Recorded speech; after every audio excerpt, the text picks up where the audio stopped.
ज्ञानवर्ध गुणवर्ध भूतवर्ध प्रति महारथी वाचे सुदेश महाराज मंडळी यांचे चरणपुस्तक कथेला सुरुवात गोड झालेली प्रसंग असणारा पर्वत उचलायचा आहे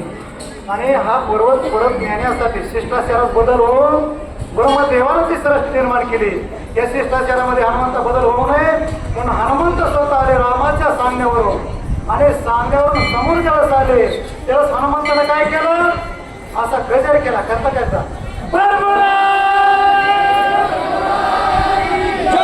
डोंगराच्या खाली हात घालतात पुन्हा दुर्गागिरी पर्वत जसाच तसा उचलला आणि रामाचं नामस्मरण करीत असताना स्वतः हनुमंत जर मार्गाने असताना जिकडं पर्वत आणला होता तिकडं असताना जावं लागले पण असताना हिची शक्ती झाली का आता पुष्ट होईल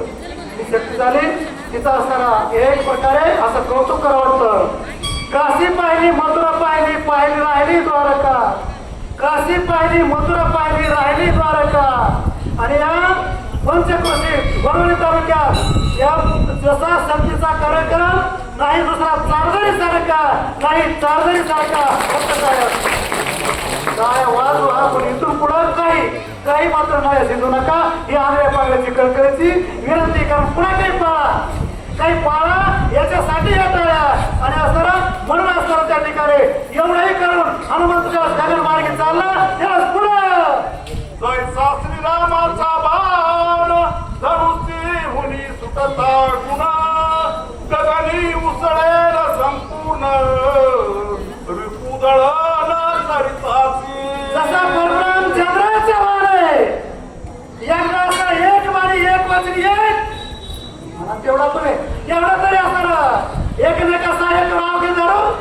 कारण एक वाणी एक वचनी एक पत्नी असणार रामाचा वाण आहे जसा धनुष्यातून बाण सुटावा आणि ते आपलं कार्य करणार असणार रामाचा वाण परत तेव्हा तसा हनुमान निघाला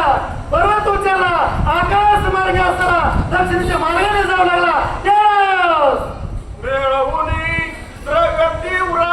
देवी सोडीचे अग्नियंत्र देवी उडाला कपिंद्र दुष्ट संहार करितासी दुष्टाचा संहार करण्यासाठी शत्रूचा करण्यासाठी जसं अग्नियंत्र आहे स्वतः असताना त्या ठिकाणी एकमेकाने भारत जसं पाकिस्तानावर सोडतंय पाकिस्तान जसं भारतावर अनेक हल्ला